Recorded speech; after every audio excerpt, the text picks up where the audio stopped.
मीना और रीना दोनों जुड़वा बहनें थी। दोनों की शक्ल हूबहू एक दूसरे से मिलती है। बस फर्क इतना था कि मीना बहुत ही कोमल और खुशमिजाज थी, तो वहीं रीना चिड़चिड़ी और रूखे स्वभाव की थी। उनके परिवार में उसकी माँ उमा और पिता दीनानाथ रहते थे। वो अपने दोनों बेटियों से बेहद प्यार करते थे। अपने रूखे स्वभाव के चलते रीना के कई बार घर में बहस हो जाती थी, तो वही मीना अपनी सूझबूझ से सारी बातें संभाल लेती थी। ऐसे ही एक दिन, मीना बेटा, रीना बेटा, कहाँ हो तुम? जल्दी आओ, देखो मैं तुम्हारे लिए कपड़े लेकर आई हूँ। वाओ, ये रेड वाला ड्रेस मेरे लिए है ना? नहीं बेटा, ये मीना के लिए है। हमेशा सबसे अच्छी चीज आप मीना को दे देती हैं। रहने दीजिए, मुझे नहीं चाहिए कुछ भी। अरे पगली, क्या तेरा मेरा कर रही है? सब तू रख ले। ओफो, बस करो तुम दोनों, एक एक ड्रेस लो और जाओ यहाँ से। ऐसे ही कुछ दिन बीत जाते हैं और दोनों बहनों की शादी किस्मत से एक ही घर में दो भाइयों राम और श्याम से हो जाती है। राम परिवार का बड़ा बेटा होता है, जो सीरत और सूरत दोनों में ही बहुत अच्छा होता है और वो एक कामकाजी लड़का होता है। वही श्याम सांवरा, कम पढ़ा लिखा, घमंडी किस्म का होता है। दोनों की बीवियों की शक्ल एक जैसी होने के कारण अक्सर राम और श्याम को उनमें धोखा हो जाता है। ऐसे ही एक दिन मीना रसोई में खाना बना रही थी, तभी वहाँ श्याम आ जाता है और उसे पीछे से गले लगा लेता है। जानो, कितना काम करती हो तुम, थोड़ा सा वक्त अपने पति को भी दे दिया करो। अरे देवर जी, ये क्या कर रहे हैं आप? भाभी आप हमको माफ कर दीजिए, मुझे लगा रीना है, सॉरी। कोई नहीं, पर आगे से जरा ख्याल रखना। जी भाभी, हम ख्याल रखेंगे। वहीं दूसरी तरफ रीना छत पर कपड़े सुखा रही होती है, तो वहाँ राम हाथों में गजरा लिए पहुँच जाता है और रीना को देने लगता है। मेरी ब्यूटीफुल सी वाइफ की ब्यूटी को और बढ़ाने के लिए एक खूबसूरत सा गजरा पेश है आपके लिए। पर मैं तो, अरे हाँ, मुझे पता है तुम्हें गुलाब पसंद है, लेकिन आज एक दिन हमारी पसंद का मोगरा ही लगा लो। पर भाई साहब, मैं मीना नहीं, मैं तो रीना हूँ।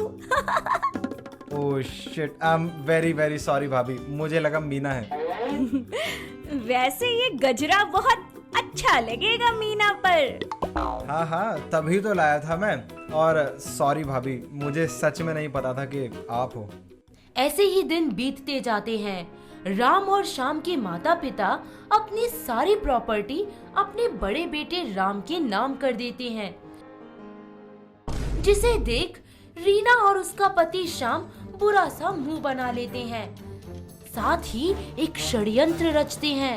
एक दिन जब कोई घर पर नहीं होता, तो रीना रसोई का गैस खुला छोड़ देती है और सर दर्द का बहाना करने लगती है। हाय, मेरा सर दर्द से फटा जा रहा है। रीना।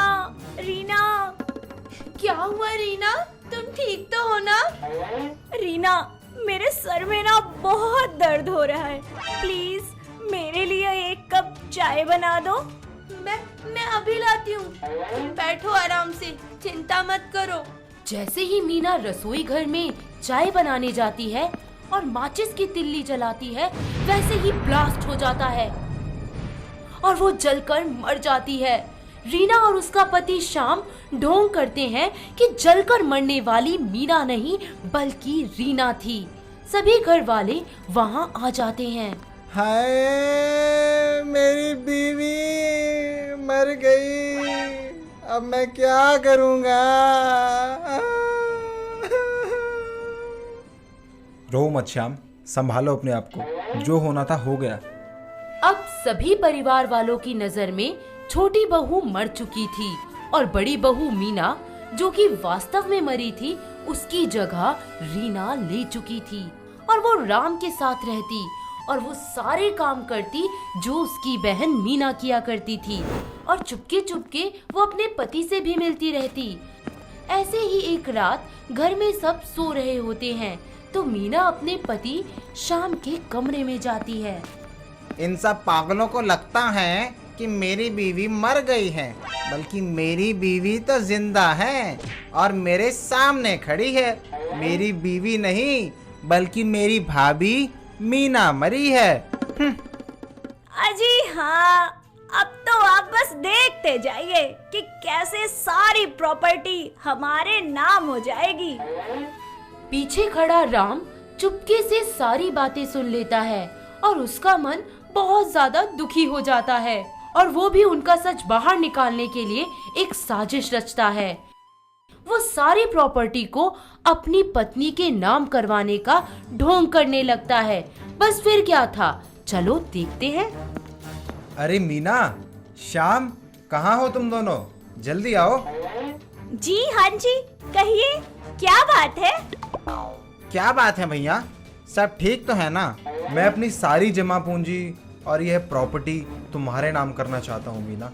क्या सच में आप सब कुछ मेरे नाम करना चाहते हैं? जी भैया, ठीक है, जो आपको सही लगे वैसा ही करेंगे। हाय, मैं तो कब से यही चाहती थी, आखिर ये खुश नसीब दिन आ ही गया। अरे मीना, कहाँ खो गई तुम? कहीं नहीं, वो बस मुझे मेरी बहन मीना की याद आ गई। अरे अब रोना बंद करो तुम। हाँ भाभी, भैया सही कह रहे हैं, आप चुप हो जाओ। हाँ मीना, बस तुम स्टैम्प पेपर पर अपनी फिंगरप्रिंट लगा दो, फिर हम तुम्हारे आधार कार्ड से उसे मैच करवा देंगे और सब कुछ तुम्हारा हो जाएगा। राम की बात सुनकर रीना और उसके पति श्याम के तो मानो होश ही उड़ जाते हैं। क्या फिंगरप्रिंट लगा दूं? हाँ बाबा, तभी तो सब तुम्हारे नाम होगा ना। पर भैया, साइन से भी तो काम चल ही जाएगा ना। हाँ हाँ, सही तो कह रहा है ये, मैं साइन कर देती हूँ। नहीं नहीं, फिंगरप्रिंट ही चलेगा। मीना किसी तरह दबाव में आकर फिंगरप्रिंट दे देती है, पर वो तो रीना थी, तो फिंगरप्रिंट कैसे मैच होता? वो बार बार कोशिश करती पर मिसमैच आता।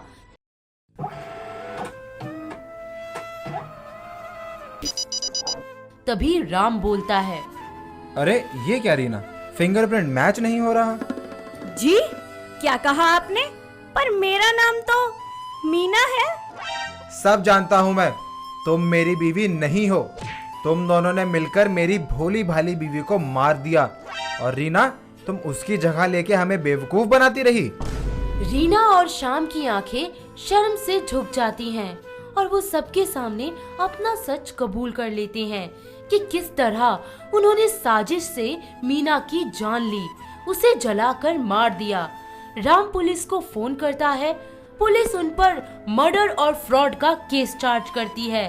अदालत भी मीना को इंसाफ देती है और उसके कातिलों को उम्र कैद की सजा हो जाती है। अगर आपको ये वीडियो पसंद आया हो तो इसे लाइक कीजिए, चैनल सब्सक्राइब कीजिए और कमेंट करके बताइए कि भविष्य में आप कौन सी कहानी देखना पसंद करेंगे।